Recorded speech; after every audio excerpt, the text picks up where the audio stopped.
abbiamo dormito sul nudo terreno, come le bestie abbiamo riposato.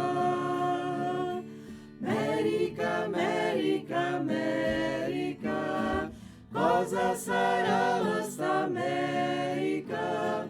America, America, America, é bel massolino de fior. Para os migrantes, ao chegar a um novo lugar, uma das primeiras preocupações é ter um lugar seguro para se abrigar das intempéries e dos animais selvagens. Quando os imigrantes italianos chegaram na selva do Rio Grande do Sul, encontraram a mata livre dos indígenas, porque recém haviam sido aldeados em Cacique Doble. Os primeiros italianos, antes de adentrarem na selva que cobria as montanhas da Serra Gaúcha, encontraram na planura de São Leopoldo os imigrantes alemães que ali se estabeleceram desde 1924. Os alemães exerceram um papel importantíssimo no apoio e ajuda aos imigrantes italianos em todos os sentidos. Disso nós quase esquecemos. E expresso aqui, em nome dos imigrantes italianos daquela época, nosso profundo e sincero agradecimento. Um porto no Rio Taquari, na área dos imigrantes alemães. No entanto, há outra realidade importantíssima a lembrar, que eram os moradores do campo que partia de Lagoa Vermelha, Vacaria, até São José dos Ausentes, que é o que nos interessa. No campo havia duas realidades, os donos da fazenda e os peões. As casas dos fazendeiros eram um pouquinho maiores do que as dos peões, mas o estilo era o mesmo. Esta é a casa de um dono de fazenda. À direita está a cozinha e à esquerda a casa de dormir. Duas casinhas perto, feitas de tábuas rachadas e cobertas com tabuinhas. Na foto, vemos somente os telhados, porque as paredes foram retiradas para fazer uma mangueira para prender os animais. Havia muitas casas assim, espalhadas pelo campo, todas parecidas. Esta é a única cozinha original típica dos peões brasileiros que viviam no campo e que eu pude fotografar. Ao lado desta cozinha havia a casa de dormir, do mesmo tamanho e estilo. Quando eu fotografei a cozinha, a casa de dormir já havia sido desmontada. Foi uma pena. Essa família, cujo nome eu preservo, recém havia construído uma casa nova e confortável que está, no caso, nas costas do fotógrafo. A dona sentia vergonha dessa cozinha que havia abrigado por muitos anos e não permitiu que eu a fotografasse por dentro. Uma pena. Esta foto foi para mim tão importante que a coloquei na capa do livro Detesto Revolução, porque ela representa as centenas de casas de peões da fazenda que tinham casas iguais a essa. Eu vi dezenas de casinhas assim, mas ao vê-las não tinha máquina fotográfica e nem imaginei que desapareceriam completamente em pouco tempo. Aí está a capa do livro Detesto a Revolução, que trata justamente dos usos, costumes, tradições dos brasileiros em Lagoa Vermelha, hoje André da Rocha. Outra forma primitiva, mas comum, era a casinha ou ranchinho, construído com paredes de varas ou rachões e cobertas de capim. Acontece que os peões não dispunham de ferramentas adequadas para cortar, rachar troncos de árvores e fazer tabuinhas. Nesta foto, podemos ver a evolução das casas dos brasileiros. Ao fundo, uma casa antiga com paredes de tábuas rachadas e coberta com capim. Em primeiro plano, a casa maior, mais confortável, coberta com tabuinhas e com paredes de tábuas rachadas. Observem que as tabuinhas não têm a medida padrão, são irregulares. À direita aparece a casa nova e à esquerda a casa antiga. Observem a diferença da cobertura. Casa do Totoco, Capela Nossa Senhora da Salete e Ibiraiaras. Aí está uma casa, um rancho típico de peão de fazenda, que eu pude conhecer e fotografar por fora, 1998. Por dentro, eu tentei fotografar, mas não saiu nada a não ser o fogo de chão. As paredes, panelas, chaleiras, banquinho, tudo estava preto de fuligem. Bati a foto com flash saiu somente o fogo. Se fosse hoje, com o uso do celular, eu poderia obter uma linda e significativa foto. Aí está a mostra de um conjunto de casas de um proprietário de fazenda. Neste aglomerado, há a casa onde a família habita, a estrebaria, a casa dos cavalos e ovelhas. Capela Nossa Senhora de Fátima, São José do Ouro. Aí está a casa primitiva, com parede de troncos partidos ao meio. Quando começaram a cortar os pinheiros do campo, as serrarias produziam muitas costaneiras. As primeiras tábuas que saíam ao cortar uma tora e que tinham um solado plano, e as davam de graça para os seus funcionários e peões da fazenda. Em pouco tempo, as casas originais foram demolidas e construídas casas maiores de costaneira com piso de madeira, e o uso do fogão no lugar do fogo de chão. Em Cacique Doble havia a Vila das Costaneiras, isto é, um bairro totalmente construído de costaneiras. Isso em 1980. Casa de Costaneiras construída em Guanabara, próximo à Capela Nossa Senhora de Fátima, São José do Ouro, 1983. Outra casa com costaneiras, em Guanabara, Capela Nossa Senhora de Fátima, São José do Ouro, 1983. Como era no interior de um rancho de costaneiras coberto com tabuinhas. Tranquilidade total. Foto de 1983. Casa de lusos brasileiros feitas com tábuas rachadas de tabuinhas regulares. Paraí, por volta de 1932. Foto Vieira, acervo de Adolfo Cherry. Outra casa de lusos brasileiros, construída em Paraí. Foto Vieira, acervo de Adolfo Cherry. Percebam o modo de vestir daquele tempo, por volta de 1932. Foto Vieira, acervo de Adolfo Cherry. Com o passar do tempo, os lusos brasileiros evoluíram e construíram casas bonitas e confortáveis. Observem a cerca de estacas rachadas de pinheiro e as tábuas da parede com muitos nós de pinheiro. Madeira de segunda, como diziam. Com o tempo, as moradias foram evoluindo. Vemos em primeiro plano a antiga moradia, transformada em paiol, e à direita, a nova residência. Casa Diamantino Alves da Silva, Casa Queimada, Capela Nossa Senhora de Fátima, São José do Ouro, 1983. Aí está uma típica casa de campo, Chimarrão, ex-Lagoa Vermelha, hoje município de André da Rocha, 2017. Quando os imigrantes italianos chegaram na selva da Serra Gaúcha, construíram casinhas feitas com parede de pequenos troncos cravados no chão e cobertos com folhas de taquaras presas com cipós, semelhante à que apresentamos nesta foto que nós estamos vendo. Mas logo tiveram que construir casas feitas com rachões e cobertas de tabuinhas. Uma que o fogo podia incendiar o coberto de folhas de taquara, e outra, mais apavorante, era a possibilidade da onça pegá-los à noite durante o sono. Para assustá-las, deviam manter o fogo aceso durante toda a noite. Eu mostrei as casas dos usos brasileiros porque os italianos, quando se estabeleceram na selva, construíram ranchinhos semelhantes aos deles, mas eu não tenho foto desses ranchinhos primitivos. Baseio-me somente em narrações do pai, que nasceu em 1895, e da mãe, que nasceu em 1907.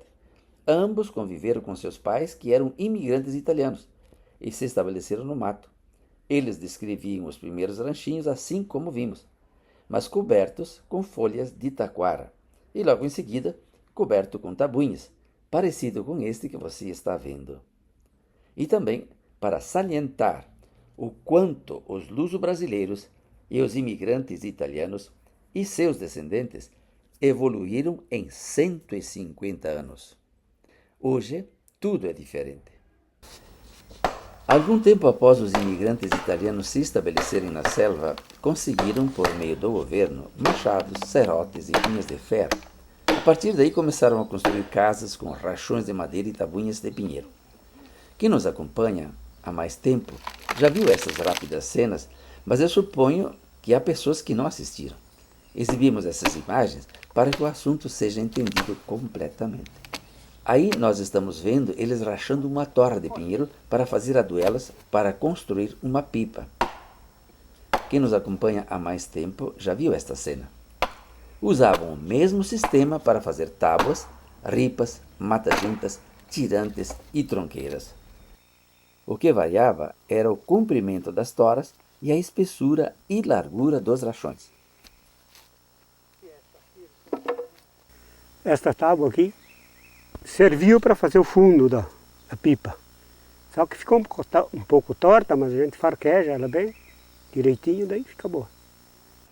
Aí está uma pequena amostra de como faziam tabuinhas, demonstrado pela família Frisão e Bianchim em São José do Ouro.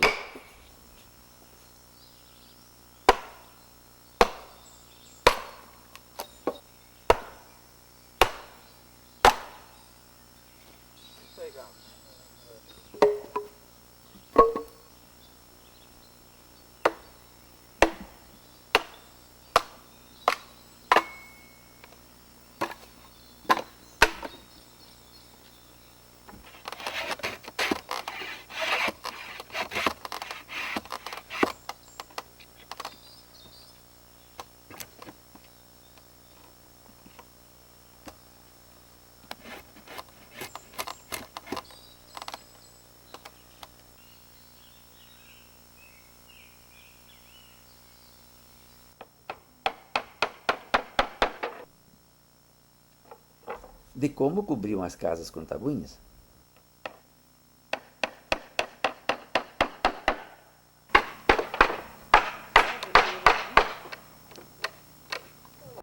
Aí está uma casa típica, bem antiga da família de Ernesto Capelaro, construída na linha Sexta, Protásio Alves, há muito tempo e abandonada. Foto de 1979. Casa típica, construída para abrigar o monjolo de moer erva mate. Capela São Mateus, Arroio dos Gordos, Paraí, foto de 2008. Antiga cozinha da família Tchequim, transformada em abrigo de carroça e mais tarde depósito de lenha. Protásio Alves, foto de 2005. O Sr. Domingos Batistel, nascido em 1895, conheceu essa cozinha original. Era um pouco diferente, disse ele ao ver a minha foto. Conjunto residencial que pertenceu a Ângelo Dallagnol Borsa, que o adquiriu dos alemães Bertoldo Kops, Jacob Gerstner e Adolfo Minch. Foi a primeira casa comercial da região da antiga Capoeiras. Está situada na Capela São Caetano, linha Quinta, hoje Nova Prata. Estava na beira da estrada que unia Capoeiras, Nova Prata, a Antônio Prado. À esquerda, o Arlindo Itacir Batistel. No fundo, a Santina Dallagnol e Atílio, e a Fortunata Dallagnol. Observem que Fortunata está com um vestido que ela usou por muitos anos e depois me deu de presente.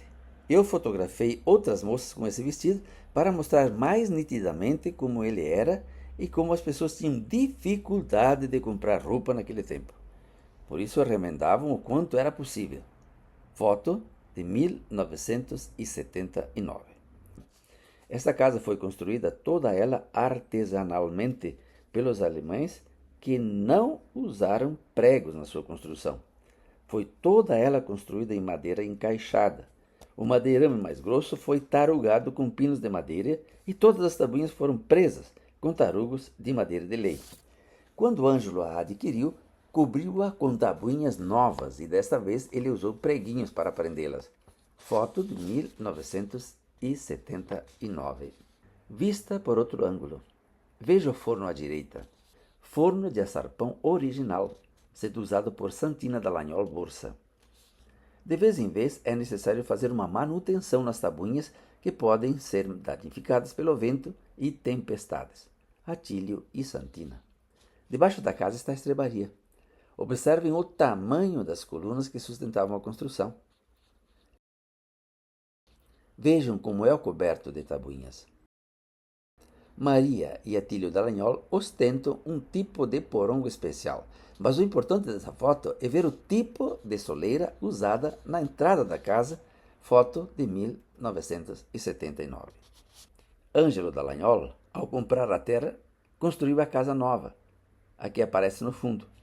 Foi uma das primeiras casas da região construída com tábuas serradas em serraria e coberta com zinco. Na foto, Atílio, Santina e Daniel Dallagnol, 1979.